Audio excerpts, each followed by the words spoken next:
only mention this because I know that we have viewers in France.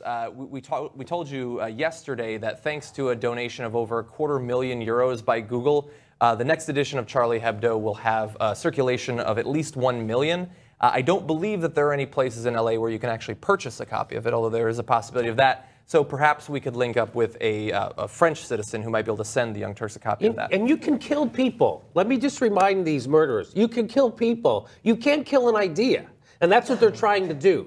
And there's no amount of killing that's going to insulate you from being offended. You're always going to be offended for the rest of your life. That's always going to happen. There's no guarantee against people. By the way, another thing people forget is that part of free speech is you could also ignore people's speech. That's all part of the magazine. Don't pick up Charlie Hebdo. Don't look at it. If somebody says something that's offensive to you, don't listen to them. But they don't care about that. Like, yes, of course, you're making a logical argument, but they don't give a shit about your logical argument. Right. But yes, everything you said is I wasn't entirely sure there were still cartoonists. What do you mean? In the world. Like, well, at the very least, there's like New York Times political cartoonists. You know, that seems very 1920s. Yeah. No, they're really important. Political cartoons are the best thing, you know, because there's no comeback from them. You know, if you draw Mitch McConnell to look like a turtle, he can't come back. I don't really look like a turtle. There's no coming back, right? So that's the beauty of those kind of satirical cartoons. And what can I just ask? Yeah. What is it about those cartoons that you? I don't think they're funny at all. Well, they're French. Of course they're not funny. And I think that in the same way that sort of the cartoons that right-wingers send about Obama that they think are hilarious with the big lips and the big ears. You think that's what this was? Some of it. Like, it's not all, like, if it's just about religious extremism, but the fact is we've seen from the 1.7 billion Muslims, like, I got it. And we're talking about, you know, look, I'll combine things that you feel strongly about. Okay. The right of satirists to express themselves, and the right for maybe the least powerful group of people on the planet to have the fucking rubbed in their face again and again and again. Mm-hmm. And if we're at the same breath going to acknowledge that the overwhelming 99.9 or 8% of Muslims, 99.9% of Muslims aren't terrorists, many of them are also like, hey man, stop mocking my faith. Stop being comfortable mocking my faith. It's the only faith that we're totally comfortable mocking. But that's, I mean, that's just not true, though, because the magazine went after, I mean, Google it right now. No, they didn't really. They didn't. That's they bullshit. absolutely 95% of what they did is Muslims. No, that's not true. Yes, it They is. did the exact same amount of I can't say that it's the exact same amount. We just read it today. We read the same article. They did plenty of stuff about Jews. They did so maybe it wasn't the exact same. So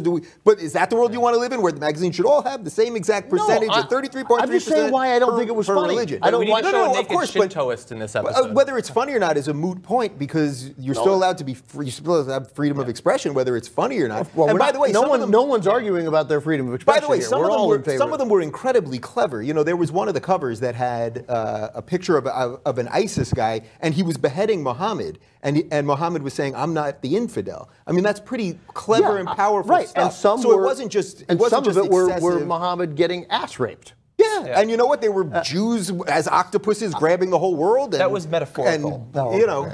No, and I'm just saying, like... There's nothing wrong with that.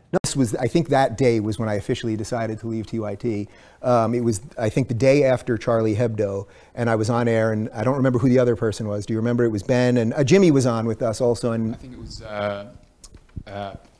Michael... what's his name? Michael Schur, maybe? Michael Schur, yeah, so I don't even remember him being there, honestly, but Ben was on and Jimmy, and basically Ben was taking the position that you cannot draw cartoons if it's going to offend people. This is the antithesis of everything that I've said here, and I hope everything that you guys believe. It is up to you if you want to offend people, and if you offend people, they might do bad things to you, but it is your mind, it is your reasoning and your logic that will allow you to do anything you want in this world. And the idea that you would allow someone to say to you, I'm not going to draw something because it might offend you. Well, guess what? The next thing they're going to say to you is, all right, well, you know, I guess you probably shouldn't say that either. And after that, you know what? You probably shouldn't marry the person you want to marry either. You cannot give these people an inch when it comes to your own sovereign independence over your own mind. So what happened in that was Ben was saying that we shouldn't do these cartoons. And I genuinely couldn't believe it, because at the time he was a friend of mine. I mean, none of those guys will talk to me anymore because I'm a crazy right-wing maniac. But what really snapped it for me was that, and I'm going to get these numbers a little bit off, but Ben started pounding the desk, and he started screaming. And this is what lefties do all the time, because they can't win with facts, so they think if they yell the most, or if they use crocodile tears, or if they scream at you, that you will somehow think they're right. And that's been really effective in the media. And it's why you don't see people on our side doing it. It's why they're our side. I wish I didn't say that. But you don't see generally people who are a little more open to ideas doing it. But Ben was banging his hands on the desk and said, he goes, 99%, correct me if I'm wrong, 99% of the Charlie Hebdo covers were against Muslims. And I said, Ben, I don't know what the answer to that is, but I am sure it's not 99%. do you guys know what the answer is on that? It's something like 3 out of 497 covers. There were more about, yeah, there were more about Orthodox Jews and plenty about, mostly about the Pope and Christianity, which of course everyone can mock and no one says you're a Christianophobe. So, but that moment, I was already pissed because of the Sam Harris stuff, and Cenk sort of lost his mind related to that. And I had already been thinking about leaving, but that moment, I remember I actually called Jimmy after, because I was like, I'm trying not to curse. I was like, I just could not believe it happened. I could not believe that I was sitting with someone that's supposed to be the tolerant people that would hand over their faculties to let someone who would just as easily have them dead decide what they're allowed to draw or not. And then the fake bravado and all that.